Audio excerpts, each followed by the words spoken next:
Hello students. तो हम आज नया चैप्टर शुरू करते हैं, चैप्टर नंबर 8 मोशन साइंस का। In everyday life we see some object at rest and other in motion. Motion मतलब जो चलता फिरता हो, राइट, उसे हम मोशन बोलते हैं। चलता फिरता हो उसे हम लोग क्या बोलते हैं? मोशन बोलते हैं। तो कभी कभी हम लोग अपने लाइफ में ऑब्जेक्ट देखते हैं जो रेस्ट में होता है। रेस्ट मतलब जो नहीं घूम रहा, जिसे हम स्टेशनरी, रेस्ट, ये दोनों का मतलब क्या है कि वो अपनी जगह पे ही है, वो हिला नहीं है। जैसे मैं यहाँ भी बैठा हूँ तो I am in a rest, मैं रेस्ट पोजीशन में या स्टेशनरी पोजीशन बोल सकते हैं। क्यों? क्योंकि मैं हिल नहीं रहा। मोशन मतलब कोई हिल रहा है। जैसे मेरी उंगली देखो, ये मोशन में, ये हिल रही है, right. Bird fly, fish swim, blood flow through veins and arteries and car moves. तो ये सब क्या मोशन बताए? बर्ड उड़ रही है, ये भी मोशन है। फिश स्विम करके एक जगह से दूसरी जगह, ये भी एक मोशन है। ब्लड जो हमारे बॉडी में घूम रहा है वो भी मोशन कर रहा है, राइट। फिर कार जो हम लोग चलाते हैं वो भी मोशन कर रही है। Atom, molecule, plant, star and galaxy are all in motion. Atoms, molecules, plant जो सन के आजू बाजू घूमते हैं, स्टार्स जो अपनी जगह पे घूमते हैं, गैलेक्सीज, ये सब मोशन में, ये सब हिलते फिरते हैं, सब अपनी जगह पे से हट के दूसरी जगह पे जाते हैं या फिर अपनी जगह पे घूमते हैं। We often perceive an object to be in motion when its position change with time। और हम लोग मोशन में कब बोलते हैं? जब उसकी पोजीशन टाइम के हिसाब से चेंज हो जाए। अभी मैं यहाँ हूँ, 2 मिनट के बाद मैं वहाँ चला जाऊँगा तो मेरा क्या है? मोशन हुआ। मैं यहाँ से वहाँ चला गया, 2 मिनट के अंदर मैं वहाँ चला गया, 1 मिनट के अंदर चला गया, 10 सेकेंड्स में चला गया, तो इट इज़ अ मोशन। तो मोशन हम लोग हमेशा टाइम के हिसाब से बताते हैं कि इतने टाइम में ये इंसान इतना चला। We often perceive an object to be in motion with the position change with time. However, there are situations where the motion is inferred through indirect evidence. For example, we infer the motion of air by observing the movement of dust and movement of leaves and the branch of trees. और कभी कभी motion क्या है? देख ही नहीं सकते हम लोग। फॉर एग्जाम्पल, हवा चल रही है, हम लोग क्या बोल रहे हैं? बहुत हवा चल रही है। चल रही है मतलब मोशन, एयर मोशन में। बट क्या आप देख रहे हो? क्या आप देख सकते हो कि एयर चल रही है? तो how can you say that air is in a motion? तो हम लोग को इससे पता चलता है कि भाई एयर के साथ साथ डस्ट उड़ रहा है, मतलब धूल उड़ रही है। धूल दैट इज डस्ट, मिट्टी उड़ रही है, पत्ते उड़ रहे हैं, जाल हिल रहा है, हमें फील हो रहा है। तो ये सब चीज़ों से हम लोग मोशन बता रहे हैं, ना कि उनको देखकर, क्योंकि एयर को हम लोग देख ही नहीं पा रहे। तो हम इनडायरेक्ट एविडेंस, मतलब कोई और चीज से हम लोग बता रहे कि ये मोशन में है या नहीं है, उसे देखकर नहीं बता रहे। जैसे मुझे तुम बता सकते हो, मुझे देख करके मैं मोशन में हूँ या नहीं, बट एयर को देख के तुम लोग नहीं बता सकते। उसको इनडायरेक्ट तरीके से देखना पड़ेगा कि डस्ट चल रही है, उड़ रहा है, धूल उड़ रही है, या पत्ते उड़ रहे हैं, या झाड़ हिल रहा है, या फिर हमें फील हो रहा है, तब हम बताते कि यहाँ एयर मोशन में है, वरना नहीं है। What cause the phenomena of sunrise, sunset and changing of season? तो सनराइज होता है, सनसेट होता है, सीजन चेंज होता है, वो सब क्यों हो रहा है? Because of motion, motion of earth. Earth के मोशन के वजह से सन राइज और सनसेट होता है। देखो अपनी जगह पे घूमता है सर, अर्थ अपनी जगह पे घूमता है तो सनराइज और सनसेट होता है, और अर्थ सन के आजू बाजू घूमता है तो सीजन चेंज होता है। समझ में आ रहा है जो मैं बता रहा हूँ? सन के आजू बाजू घूमता है, बराबर, यहाँ सन है, उसके आजू बाजू अगर वो घूम रहा है तो उसके वजह से सीजन में चेंज आता है। और सन यहाँ है और अर्थ अपनी जगह पे घूम रहा है तो उसके वजह से सनराइज और सनसेट होता है। समझ में आ रहा है? Is it due to the motion of the earth? Yes, definitely it is also due to the motion of the earth.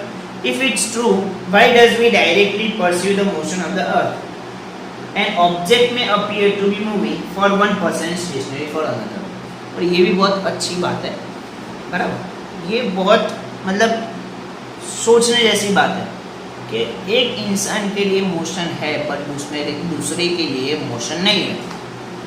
मैं बोल रहा हूँ वो समझो, एक इंसान के लिए ये चीज़ मोशन में है बट किसी और इंसान के लिए ये वो मोशन में नहीं है, स्टेशनरी है, स्टेशनरी है। इसका एग्जांपल समझते हैं। आप बस में बैठ के जा रहे हो, एक बंदा है बस के बाहर खड़ा है, आप बस के अंदर हो। बस बंदा जो खड़ा है उसके बाजू में एक पेड़ है, झाड़, ट्री, बराबर। अब आपकी बस जा रही है तो आपके लिए जो आप बस में बैठे हो, आपके लिए ये झाड़ चला गया, पीछे चला गया, मतलब आपके लिए वो झाड़ मोशन में होगा, बराबर। बट वो बंदा जो उसके बाजू में खड़ा था, क्या उसके लिए वो झाड़ वहां से चला गया? नहीं गया, उसके लिए वो स्टेशनरी में था। ऐसे ही आप बस में बैठे हो, तो आपका जो बाजू में बैठा है वो मोशन में नहीं है, वो आपके बाजू में ही है पूरे सफर तक, तो आपके लिए वो स्टेशनरी है, रेस्ट पोजीशन में। बट जो बाहर से इंसान देख रहा है, वो देख रहा है जो आपके बाजू में बैठा है वो अब चला गया, तो उसके लिए वो मोशन में है। समझ में आ रहा है ये बात? आपके बाजू में जो बंदा बैठा है बस में, वो आपके लिए मोशन में नहीं है, वो आपके बाजू में ही रह रहा है, it is in a rest position, वो नहीं हिल रहा। पर इंसान जो बाहर से देख रहा है, उसको ये दिख रहा है कि तेरे बाजू में, मतलब तुम्हारे बाजू में जो बंदा बैठा है वो भी बस के साथ साथ चला गया, मतलब वो भी मोशन में है। तो बाहर वाले के लिए मोशन में है तुम्हारे बाजू वाला बंदा, और तुम्हारे लिए वो रेस्ट पोजीशन में। समझ में आया? तो यही बताना चाह रहे, an object may appear to be moving for one person, एक इंसान के लिए वो मूवमेंट कर रहा है, पर दूसरे के लिए वो स्टेशनरी है।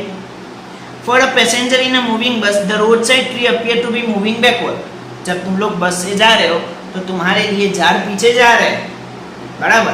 तो आपके लिए ट्री क्या है? मोशन करे बैकवर्ड पोजीशन, पर वो जो रोड पे खड़ा है उसके लिए ट्री मोशन नहीं करे, ट्री वही के वही है। A person standing on the roadside pursuing the bus along with the passenger is moving, और जो बंदा बाहर खड़ा है उसके लिए तुम मोशन में, तुम्हारी बस जा रही है, वो पेड़ नहीं जा रहा, बस जा रही है, मतलब उसके लिए मोशन में तुम लोग हो और तुम्हारे लिए मोशन में वो है। समझ में आ रहा है? However, a passenger inside the bus sees his fellow passenger to be at rest. What do this observation indicate? तुम्हारे बाजू वाला तुम्हारे लिए रेस्ट पोजीशन में, पर बाहर से जो बंदा देख रहा है उसके लिए वो मोशन में है, वो मूवमेंट कर रहा है बस के थ्रू, बराबर।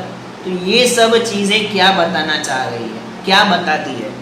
तो मोस्ट मोशन आर कॉम्प्लेक्स, सब ऑब्जेक्ट में move in a straight line, other में in a circular path, some may rotate and few other may vibrate. There are many situations involving a combination of this. तो motion बहुत अलग अलग होता है, complex है वो चीज़। कोई स्ट्रेट पाथ पे जा रहा है, कोई स्ट्रेट मूवमेंट कर रहा है, कोई सर्कुलर मूवमेंट कर रहा है,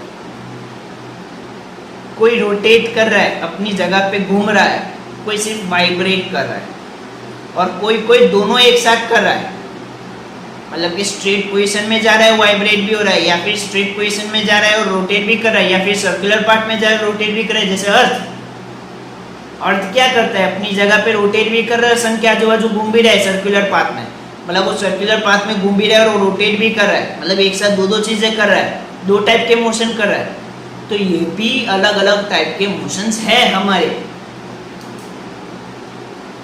इन this chapter we shall learn to describe the motion of a object along a straight line. तो सबसे पहले हम लोग क्या पढ़ेंगे? Motion of a object along a straight line, straight line में कैसे मोशन होता है। We shall also learn to express such motion through simple equation and graph. फिर हम वो मोशन को इक्वेशन और ग्राफ में बताने की कोशिश करेंगे। And later we shall discuss way of describing circular motion, और बाद में हम लोग उसको सर्कुलर मोशन भी बताएंगे। तो सबसे पहले स्ट्रेट लाइन देखेंगे, फिर सर्कुलर मोशन देखेंगे। तो सबसे पहले describing motion, we describe the location of an object by specifying a reference point. तो ये बहुत इंपॉर्टेंट बोले कि किसी भी ऑब्जेक्ट का पोजीशन या किसी भी ऑब्जेक्ट का लोकेशन एक स्पेसिफिक रेफरेंस पॉइंट के हिसाब से बताना है। फॉर एग्जाम्पल, कोई मुझे पूछे मेरा घर कहाँ है, तो मैं क्या बोलूँगा?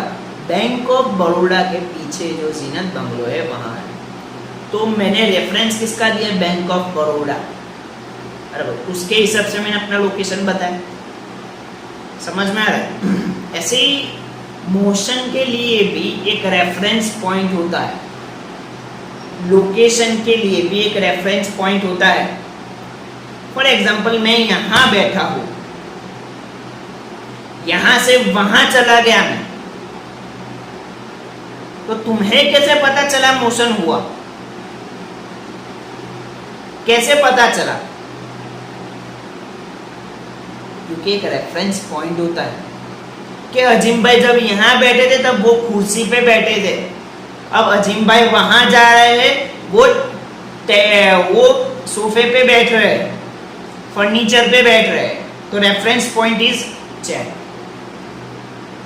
अगर मान लो ये पूरा सेटअप जो वीडियो का है, इतना पार्ट जो दिख रहा है, मैं ये पूरा पार्ट घुमा कर दूसरी जगह कर दूं, ये चेयर पे जो बैठा हूं मैं घुमा के दूसरी जगह कर दूं, बराबर, तो भी तुम्हें पता चल जाएगा मोशन है।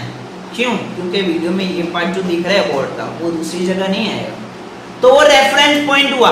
अगर ये बोर्ड नहीं होता, अगर ये बोर्ड नहीं होता और यही चीज मैं मूवमेंट करके दूसरी जो सेम दीवार है मेरी घर पे, वहीं में ये वीडियो वापस वही जगह, मैंने जगह चेंज कर दी, बताता, तो क्या आपको पता चलता मैंने जगह चेंज की, मेरा मोशन हुआ? नहीं पता चलता। क्यों? क्योंकि आपके पास कोई रेफरेंस पॉइंट नहीं है। अगर रेफरेंस पॉइंट है तो ही आप मोशन दिखा सकते हो कि ये इंसान यहाँ से वहां गया, कोई इंसान हिल रहा है यहाँ से वहां बैठा, तो मुझे कैसे पता चला? क्योंकि पहले वो इस जगह पे था, it is a location, it is a reference point. अब वो यहाँ से वहां चला गया, रेफरेंस पॉइंट अलग हो गया, तभी मुझे पता चल रहा है कि ये मोशन हुआ है। तो let us understand this by an example. Let us assume that a school in the village is 2 kilometer north of the railway station. तो जो स्कूल है, मान लो एक विलेज में स्कूल है, वो स्टेशन से 2 किलोमीटर नॉर्थ की तरफ है। रेलवे स्टेशन ये रहा, बराबर। अब विलेज का जो स्कूल है ये रहा, बराबर। तो रेलवे स्टेशन से नॉर्थ तरफ 2 किलोमीटर पे स्कूल है। समझ में आया? तो यहाँ रेफरेंस पॉइंट क्या है? रेलवे स्टेशन, क्योंकि रेलवे स्टेशन से हम स्कूल बता रहे हैं कि रेलवे स्टेशन से नॉर्थ की तरफ 2 किलोमीटर जाएंगे तो स्कूल है। तो रेफरेंस पॉइंट क्या है? Railway station. We have specified the position of school with the respect of railway station. हम लोग ने स्कूल की पोजीशन रेलवे स्टेशन के हिसाब से बताई। In the example railway station is a reference point, और रेलवे स्टेशन क्या है? रेफरेंस पॉइंट है। We could have also chosen other reference point according to our convenience. हम किसी और चीज़ को भी मान सकते हैं रेफरेंस पॉइंट के हिसाब से। रेलवे स्टेशन नहीं, मान लो ऑटो स्टेशन, जो ऑटो रिक्शा खड़ी रहती है वो स्टेशन, वो स्टेशन से वेस्ट की तरफ 2 किलोमीटर हमारी स्कूल है, तो हमारा अब रेफरेंस पॉइंट क्या हुआ? Auto station. ऐसे अगर बस स्टेशन में ले लिया तो बस स्टेशन क्या हुआ? Reference point, right. We need to specify reference point for origin, और हम लोग को रेफरेंस पॉइंट दिखाना ज़रूरी है, और reference point that is the origin, वहाँ से शुरू होने वाला है, राइट, वहाँ से शुरू होने वाला है, that is the origin. Next topic is motion along a straight line. The simplest type of motion is a motion along a straight line. Simple, सबसे इजी एंड सबसे अच्छा मोशन है स्ट्रेट मोशन। स्ट्रेट लाइन में जो motion कर दे वो। तो we shall first learn describe this by an example. अब एक एग्जांपल के थ्रू ये लोग बता रहे हैं। ये देखो, ये इन लोगों ने ड्रॉ भी किया है, आप टेक्स्ट बुक में देख सकते हो। Consider a motion of an object moving along a straight line, straight path. The object start is journey from O, which is treated as reference point. तो बंदा यहाँ से जर्नी शुरू करे पॉइंट O से, ये रेफरेंस पॉइंट हुआ, right, origin हुआ ये, राइट। फिर वो जाता है स्ट्रेट लाइन में, कहाँ जाता है? A पे जाता है। देखो सबसे पहले वो क्या करता है, O है 0 किलोमीटर पर, यहाँ से वो चलकर 60 किलोमीटर दूर पॉइंट A पे जाता है। 60 किलोमीटर दूर पॉइंट A पे जाता है, फिर वापस वही लाइन में पॉइंट A जाने के बाद वापस रिटर्न होता है, B पे आता है, और फिर वापस रिटर्न होता है C पे आता है। मतलब वो जीरोस O से A गया, A से वापस B आया और B से वापस C आया।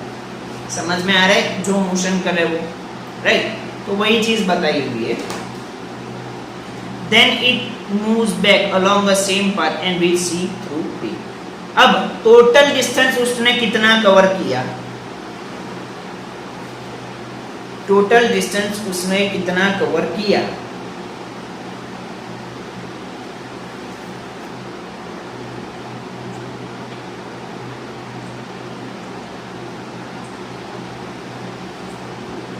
तो देखो सिंपल सी बात है, उसने टोटल डिस्टेंस में बताओ कितना वो चला, कितना डिस्टेंस हुआ। तो सबसे पहले वो 0 से O से A गया, O से A कितना है 60 किलोमीटर, बराबर। 60 किलोमीटर के बाद A से B आया, वो कितना किलोमीटर दूर है वो देख लो।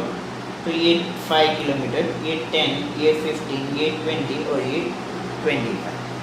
तो A से B 25 किलोमीटर गया, फिर B से C गया वापस, मतलब 5 और 10 किलोमीटर, मतलब टोटल कितना 60 किलोमीटर, फिर 25 किलोमीटर, फिर 10 किलोमीटर, मतलब 60 प्लस 25 प्लस 10, तो 60 plus 25 plus 10 will make 95 kilometre.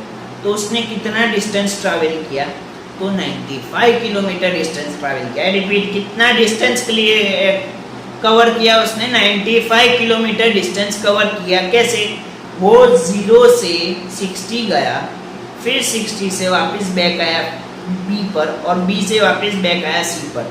तो 0 से 60 किलोमीटर, फिर A से B पॉइंट पे गया, दैट इज 25 किलोमीटर, और B से C पॉइंट पे गया, दैट इज 10 किलोमीटर। समझ में आया? तो वो टोटल 95 किलोमीटर डिस्टेंस उसने ट्रैवल किया। We need to specify only the numerical value and not the direction. और मोशन की सबसे अच्छी बात क्या है कि हम लोग को सिर्फ वैल्यू बतानी है कि कितने डिस्टेंस में सबसे अच्छी बात क्या है, सिर्फ तुम्हें वैल्यू बतानी है, कितनी वैल्यू है, कितनी न्यूमेरिकल वैल्यू है। Distance 95 kilometre, 100 kilometre, 200 kilometre, 300 kilometre, सिर्फ हम लोग नंबर्स बता रहे, वहाँ डायरेक्शन का लेना देना नहीं होता। देखो दो टाइप की क्वांटिटी होती है, एक स्केलर और वेक्टर। जो स्केलर होती है मतलब सिर्फ जिसमें न्यूमेरिकल वैल्यू होती है, जैसे डिस्टेंस, स्पीड, ये सब क्या है, ये सब स्केलर क्वांटिटी है। क्यों? क्योंकि सिर्फ न्यूमेरिकल वैल्यू है। बट जो एक्सीलरेशन है, वेलोसिटी है, ये सब पढ़ेंगे क्या है, वो सब चीज पढ़ेंगे हम लोग। एक्सीलरेशन है, वेलोसिटी है, ये सब क्या है, इनके न्यूमेरिकल वैल्यू, मतलब नंबर के साथ साथ डायरेक्शन भी जरूरी है जानना। कौन से डायरेक्शन में? तो जिसमें न्यूमेरिकल वैल्यू और डायरेक्शन दोनों वो स्केलर क्वांटिटी, और जिसमें सिर्फ न्यूमेरिकल वैल्यू वो, सॉरी माय मिस्टेक, जिसमें न्यूमेरिकल वैल्यू सिर्फ हो, सिर्फ numerical value, that is scalar quantity. और जिसमें न्यूमेरिकल वैल्यू और साथ साथ न्यूमेरिकल वैल्यू के साथ साथ डायरेक्शन भी हो, वो वेक्टर क्वांटिटी। मतलब कि सिर्फ जिसमें नंबर हो वो स्केलर, जिसके में नंबर और डायरेक्शन दोनों वो वेक्टर, बराबर। There are certain quantity which are described by specifying only the numerical value। और कभी कभी ऐसी भी क्वांटिटी होती है जिससे हम सिर्फ नंबर से बताते हैं। The numerical value of the physical quantity is its magnitude, और उसे हम लोग मैग्नीट्यूड भी बोलते हैं, मतलब जो सिर्फ नंबर बताते हैं, दैट इज द मैग्नीट्यूड। तो ये जो फिजिकल क्वांटिटी है, न्यूमेरिकल वैल्यू जो है, राइट, वो क्या है, मैग्नीट्यूड है। From this example can you find out the distance of the final position C of the object from the initial position O। तो तुम्हें ये एक सवाल पूछा गया है, तो क्या तुम फ्रॉम द इनिशियल पोजीशन, मतलब जहां से स्टार्ट किया, अब टू जहां खत्म किया, वो दोनों का डिस्टेंस बता सकते हो। स्टार्ट कहाँ से किया, 0 O पे, खत्म कहाँ पे किया, C पे। इन दोनों का डिस्टेंस पता है, इन दोनों का डिस्टेंस बता सकते हो? तो हाँ बता सकते हैं, 5, 10, 15, 20, 25 किलोमीटर का डिस्टेंस है। From the initial position to the final position, शुरुआत से खत्म तक का डिस्टेंस कितना है। From the initial to the final position, ये इनिशियल, ये फाइनल, बराबर। ये इनिशियल, ये final, that is a distance between final and initial position 25 kilometre, जिसे हम डिस्प्लेसमेंट बोलते हैं। डिस्प्लेसमेंट बराबर, डिस्टेंस अलग चीज है, डिस्प्लेसमेंट अलग चीज है। डिस्टेंस देखने जाओ तो 95 किलोमीटर आया है इसमें, क्योंकि उसने डिस्टेंस कितना ट्रैवल किया, O से A से B और B से C। O से A 60, A से B 25, B से C 10, टोटल 95 किलोमीटर उसने ट्रैवल किया, that is a distance. But displacement कितना है, शुरुआत किया तब वो कहां था और खत्म किया वो कहां है, उन दोनों के बीच का डिस्टेंस। शॉर्टेस्ट डिस्टेंस, जिसे हम शॉर्टेस्ट डिस्टेंस बोलते हैं, that is a shortest distance, that is a displacement. वही बोले, this difference will give you the numerical value of the displacement. The shortest distance measured from the initial to the final position is called displacement. सबसे छोटा distance, shortest distance initial से final तक का, that is called displacement, that is called displacement. बराबर, इसे हम displacement बोलेंगे। Can the magnitude of displacement be equal to the distance travelled by an object? क्या डिस्टेंस और डिस्प्लेसमेंट दोनों सेम हो सकते हैं? डेफिनेटली हो सकते हैं। कैसे? तो अगर यही एग्जांपल ले कि बंदा सिर्फ O से A ही गया, फिर B और C पे नहीं आया, सिर्फ O से A ही गया, बराबर। O से A डिस्टेंस कितना हुआ? 60। Initial position O, final position A, दोनों का डिफरेंस कितना हुआ? 60। मतलब डिस्प्लेसमेंट भी 60 हो रहा है, डिस्टेंस भी 60 हो रहा है, बराबर। तो हो सकता है सेम डिस्टेंस और डिस्प्लेसमेंट सेम हो सकते हैं, that's not a big deal. तो यही एग्जांपल के थ्रू बताया है इन लोगों ने। Thus the magnitude of the displacement is not equal to the path length. Okay, ये तो एग्जांपल है। Further, we notice that the magnitude of the displacement for a course of motion may be 0, but the corresponding distance covered is not 0. तो displacement और distance same हो सकता है, ये हम लोगों ने देख लिया। बट डिस्प्लेसमेंट 0 हो सकता है, डिस्प्लेसमेंट 0 हो सकता है, पर डिस्टेंस 0 नहीं हो सकता। कैसे? जहां से शुरू किया, अगर वो बंदा वहीं वापिस आ जाएगा, फॉर एग्जांपल O से शुरू किया उसने, बराबर, O से A गया 60 किलोमीटर, अब A से वापिस O पे आ गया 60 किलोमीटर, डिस्टेंस कितना हुआ? 60 जाने का 60 आने का, 120 टोटल हुआ। पर फाइनल पोजीशन और इनिशियल पोजीशन दोनों कौन सी? O ही है, तो 0। O वहीं था और वहीं है, तो 0। तो डिस्प्लेसमेंट वहां क्या होगा? 0, पर डिस्टेंस है। फॉर एग्जाम्पल, आप मुझे अभी लॉकडाउन में रोज मुझे इसी जगह पे बैठा हुआ देख रहे हो, बराबर। आज मैंने ये वीडियो बनाया, आपने मुझे देखा, कल वापस मैंने वीडियो बनाया, आपने मुझे वापस यही जगह पर देखा। तो क्या मैं पूरे दिन यहीं बैठा रहता हूँ? कोई मूवमेंट नहीं करता? मैं करता हूँ, डेफिनेटली जाता हूँ, नीचे जाता हूँ, पानी पीता हूँ, खाना खाता हूँ, टाइम पास करता हूँ, गेम खेलता हूँ, राइट, पिक्चर्स देखता हूँ, और फिर वापस मेरा रोज का टाइम आता है तो मैं वापस यहाँ आ जाता हूँ। तो डिस्टेंस कितना सारा है, मैं पूरे रूम में घुमा, पूरे घर में घुमा, बराबर। बट आप मुझे रोज यही की यही जगह पे देख रहे हो, तो इनिशियल पोजीशन भी मेरे लिए यही है और फाइनल पोजीशन भी यही है। अगर मैं पूरे घर का राउंड लगाकर उसी जगह पर खड़ा हो जाऊंगा तो क्या मेरे मम्मी को पता चलेगा कि मैं पूरे घर में घुमा? नहीं, क्योंकि मेरी पोजीशन चेंज नहीं हुई, मेरा इनिशियल पोजीशन भी वही है, फाइनल पोजीशन भी वही है, मतलब डिस्प्लेसमेंट 0 है, जबकि डिस्टेंस पूरे घर में घुमाऊँ मैं, बराबर। तो डिस्टेंस 0 नहीं हो सकता, बट डिस्प्लेसमेंट 0 हो सकता है। तो उसी के बारे में इन लोगों ने एग्जांपल दिया है, बराबर। तो बस आज के लिए इतना ही, बाद का हम लोग बाद में देखेंगे। That's it for the day, have a nice day.